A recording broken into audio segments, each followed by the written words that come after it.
Good day. I'm Ronald Day, your host of Both Sides of the Bars, a discussion driven show where we focus on issues related to the criminal legal system. Today, we have a show on voting and civic engagement for people impacted by the system. My guests include two extraordinary advocates, and I'm so excited to have this conversation with them. So, one is Bonifacio Aliman, a lead organizer at Kentuckians for the Commonwealth, and Dana Vickers Shelley, executive director of the ACLU of Maryland. So today, with us approaching November and the election at the Fortune Society, we feel it's very necessary to have a discussion about voting and civic engagement. And I'll just tell you quickly something about myself, and then I want to bring the guests front to have them introduce themselves and talk about the work that they're doing. So how this issue impacts me is because, as I've mentioned in the past, I served 15 to 45 years in New York State prison. And before my incarceration, I was completely disengaged with the political process. But after becoming socially conscious while I was inside, I said, when I get released, of course, I want to be able to vote and just be involved in civic engagement. So once I was released in 2007, after serving 15 years, I did not have the right to vote. It wasn't until 5 years after serving time on community supervision or in New York State parole that I was able to vote. So that was 2012. So that was my first opportunity voting, 2012. I was already 43 years old at the time. And since then, New York State did in 2021 pass a law that allows people to vote who've been discharged from prisons, whether or not they are on parole or any form of community supervision. So we're proud that as advocates, we push for that law to be changed in New York State. So I want to talk to my colleagues here about work that they're doing in Maryland and in Kentucky to help support the rights of people who've been impacted by the system around voting. So why don't we, have them introduce themselves? So Miss Dana, why don't we start with you as executive director for the ACLU of Maryland. Love to hear about yourself and the work that you're doing, especially around voting for people who've been impacted by the criminal legal system. Thank you so much, Ronald. It's a pleasure to be here today. I'm Dana Vickers Shelley, Executive Director of the ACLU of Maryland, the American Civil Liberties Union. Our focus is on making sure that every person across our state is able to vote.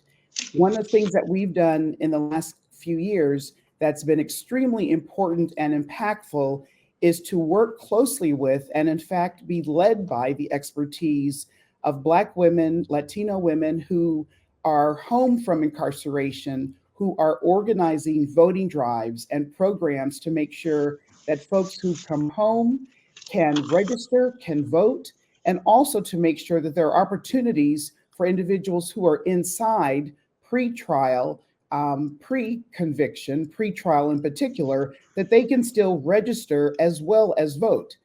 In Maryland, that's an option. And we so appreciate that expertise and that partnership that we have with Life After Release, with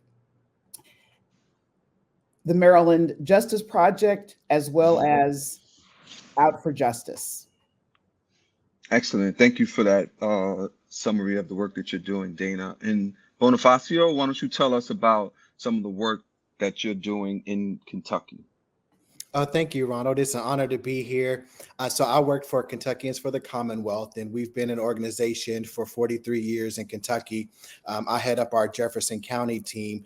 Among the multitude of issues we work on, one is the restoration of voting rights for folks like myself who've lost the right to vote due to a felony conviction. We've had a coalition here in Kentucky for the past 20 years working on this, governor after governor. I myself served 11 years in prison and still did not have the right to vote. I've been free for 16 years. And most recently, we made it to the U.S. Supreme Court in Aliman versus Bashir, fighting for the restoration of voting rights. Unfortunately, we lost in that battle. I'm also a doctoral student, and the focus of my research is advocacy, activism, and civic engagement after incarceration. So it's definitely an honor to be here and talk about this great topic. Excellent. And as someone who earned a PhD myself, I'm excited to refer to you in the future as Dr. Aliman. So we know that there are millions of people that have lost the right to vote, but there have been some states that have, based upon laws that have allowed people to have their rights to vote restored. And again, I'm one of those individuals. Right now, only Maine and Vermont allow for people, no matter whether they're incarcerated or not, to vote. And some people say that there's a huge kind of racial disparity for people who are unable to vote because of their convictions, because we know that the majority of people who are incarcerated in our country happen to be people of color. So, Dana, can you just tell us a little bit more about the work that you're doing in the state of Maryland to push for the restoration of the rights of people to vote? You mentioned doing some work pre-trial, and I'm sure you're working with people, as you mentioned, people who are directly impacted by the system, who are in the community. Just tell us a little bit more about the work that you're doing. Thanks so much. Yes, in the state of Maryland, individuals who have completed their parole, completed their confinement, when they return home, they're able to register to vote. They're able to vote. The only offense that is not able to vote after fulfilling the carceral obligation are those who've been convicted of election fraud and election-related crimes. But other matters, individuals come home, they're able to register and vote.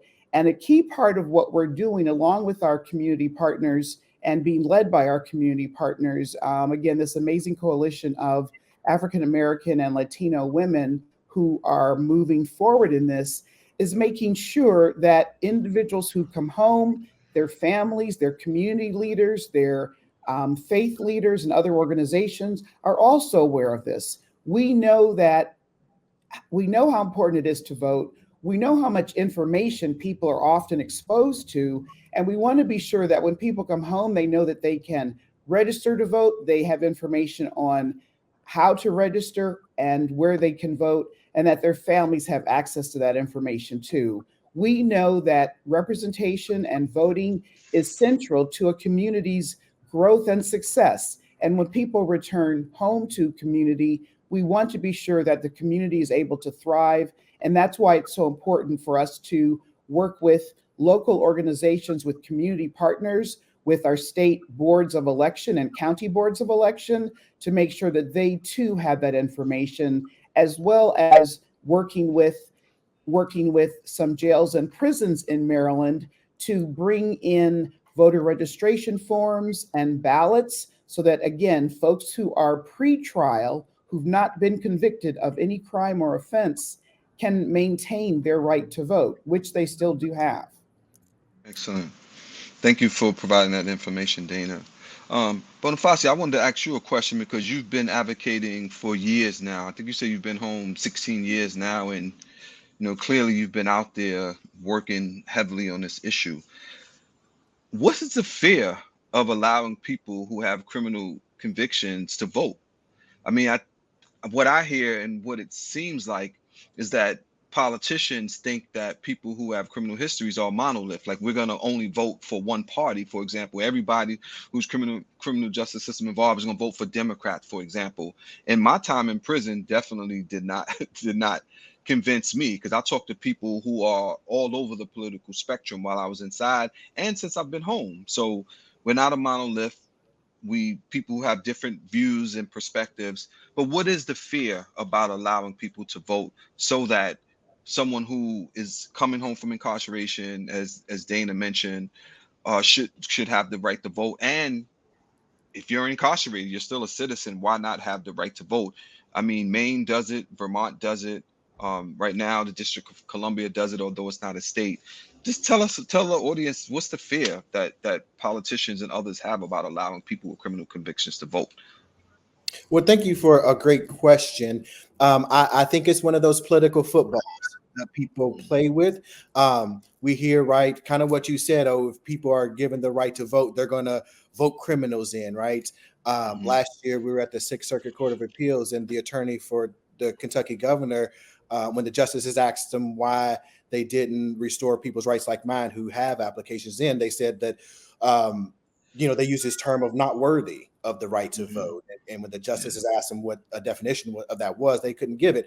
But we hear that when we lobby, because ironically, even though I can't vote in Kentucky, I'm still a registered lobbyist with the state. And so when we talk to lawmakers, that's one of the things, the theme that we hear is this idea, unfounded idea of the need to be worthy of the right to vote. Every year in the General Assembly, there's usually bills filed that to some degree would restore the right to vote. They always vary in terms of what crimes would or would not be excluded from that list, how long people should wait, and usually gets mired down in that, in those details, right? And so it's one of those political footballs. But I think that, and I believe that research shows, right, like Thomas LaBelle and Justin Smith, right, have researched and written extensively about right, a coping, like voting in civic engagement as coping strategies and coping mechanisms against the stigmatization of incarceration, right?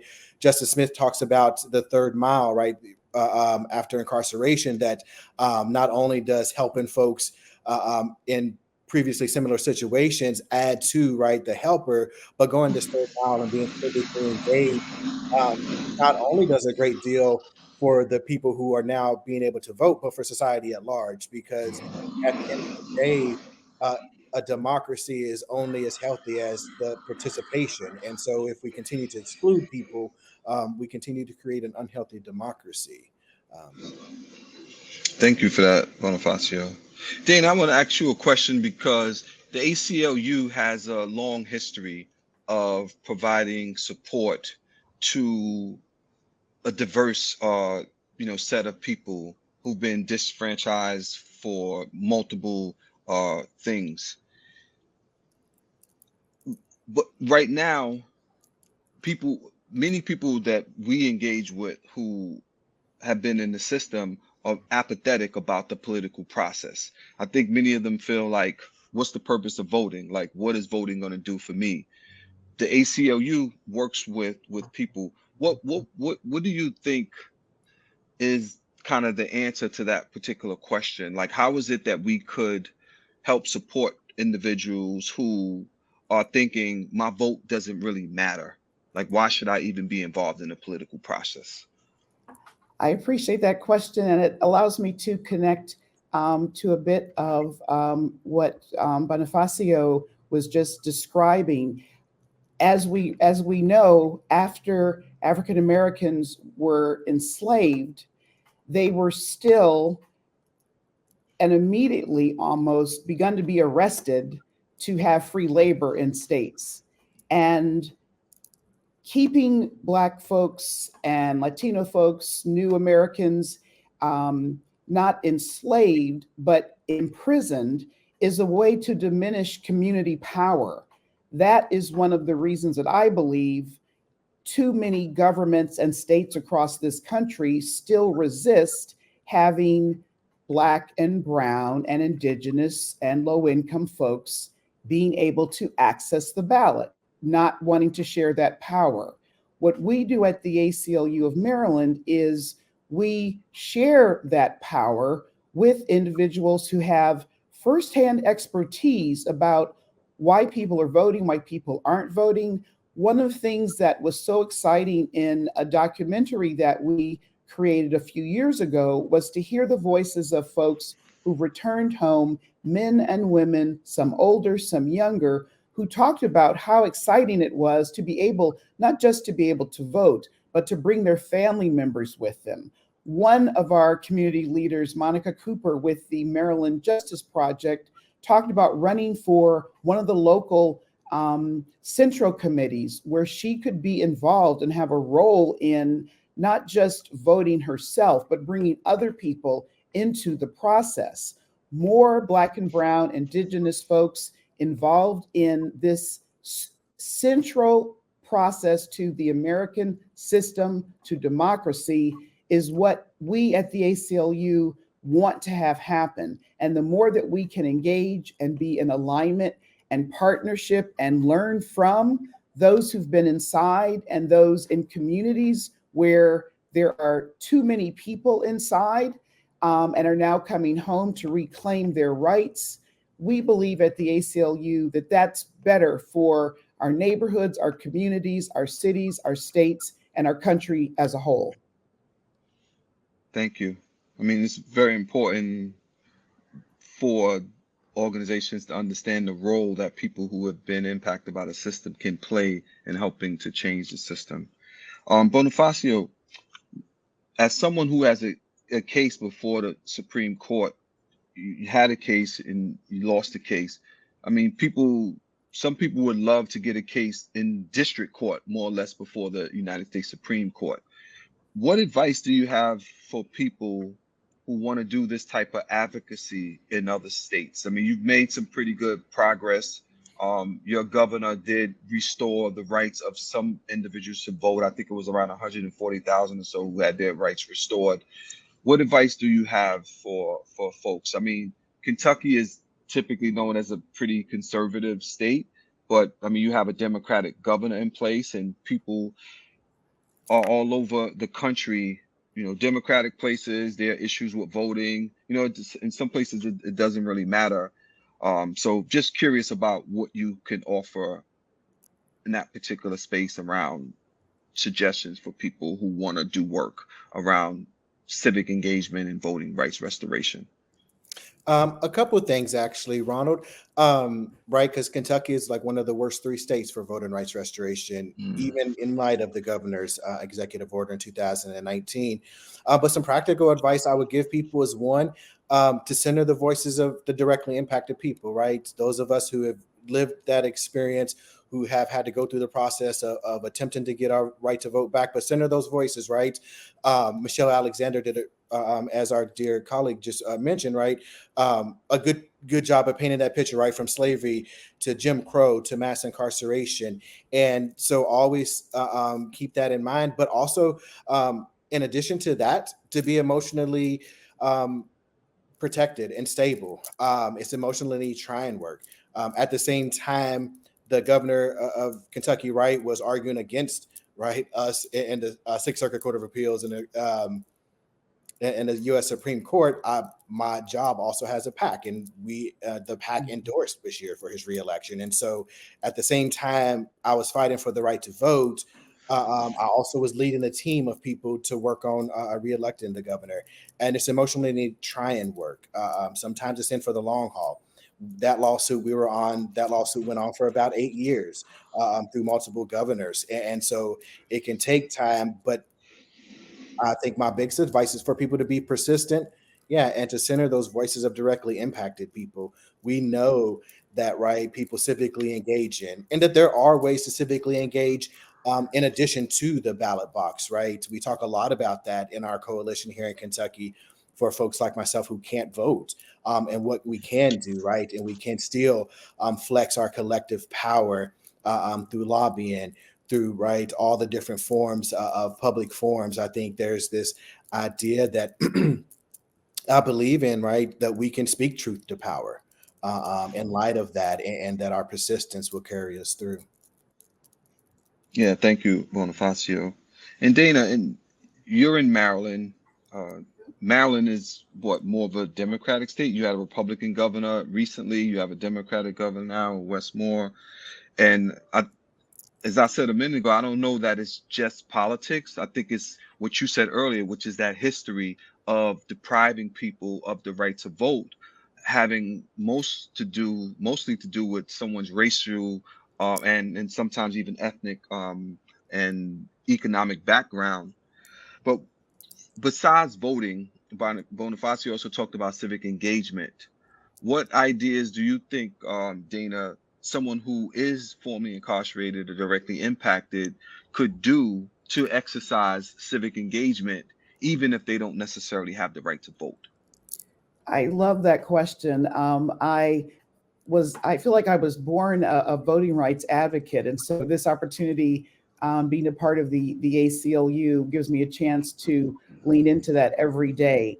There are so many ways to be involved in civic engagement, whether it's through a local organization, a faith institution, a group of neighbors who make a decision to check in on the local senior citizen home, the nursing home, and make sure that the individuals who live there have their voter registration that are current, that they are registered so they know in their new location in the nursing home where they can vote, to talk to young people who are in colleges and universities, make sure that they are registered in the state where they go to college. If their address is there, they should be registered there, they can vote there. To reach out to people within their network. If there are pre-release centers, for example, in the states or communities where people are returning home, to talk with individuals there, with coworkers, with small groups.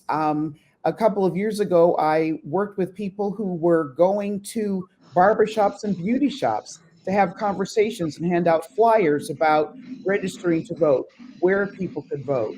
It's so important to go where people are.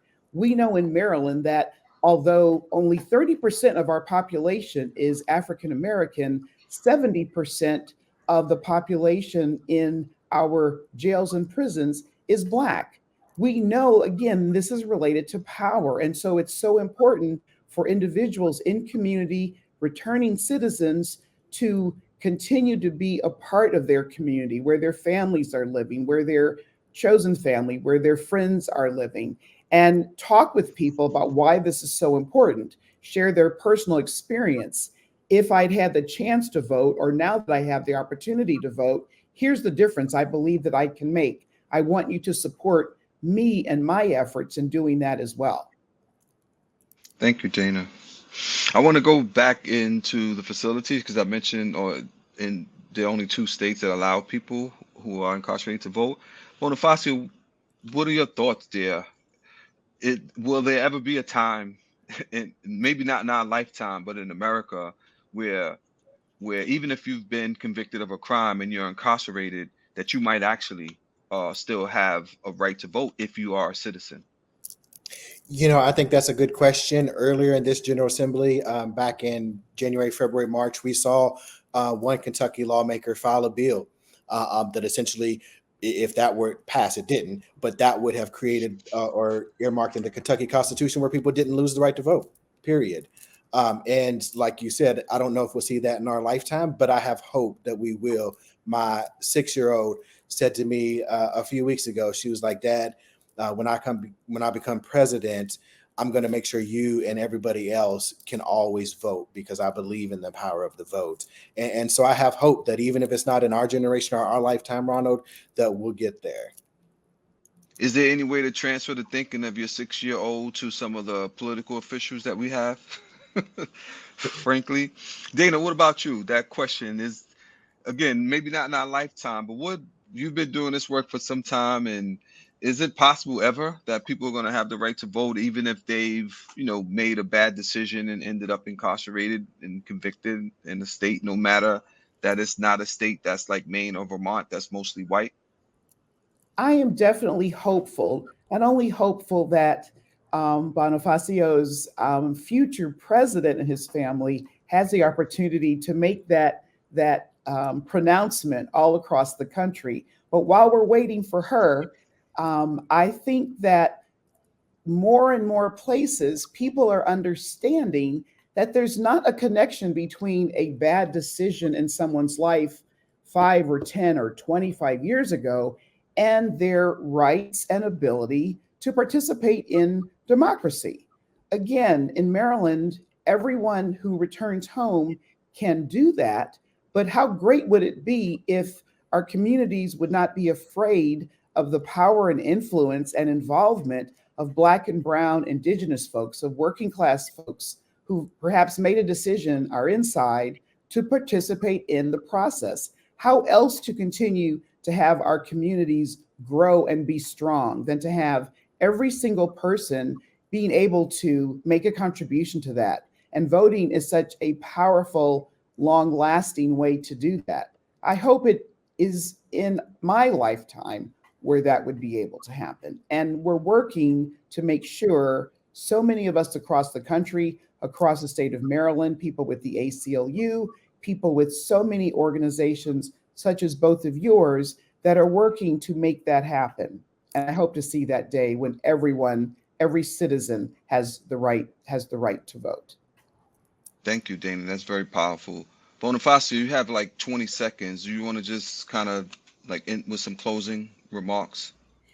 Yeah, so I spoke at a rally earlier this year, and one of the things that we talked about and I felt was so impactful is, just as our colleague just said, everybody deserves the right to vote. And in an ideal democracy, we should not be taking the right to vote from people as a form of punishment. So I hope people hear that, people rally behind that, and that we collectively never give up. So I want to say thank you to Dana Shelley for joining us today from the ACLU, and to Bonifacio Aliman from Kentucky. I mean, this was an extraordinary conversation about restoration of voting rights for people who've been impacted by the system, as well as civic engagement. So thanks to both of you for being on this show. And we're excited to talk about this issue and to continue to discuss it as we approach election season. Thank you so much. Thank It's you. my pleasure. Thank you. Please, go to Fortune Society's website, and also you'll be able to see this episode on our YouTube channel.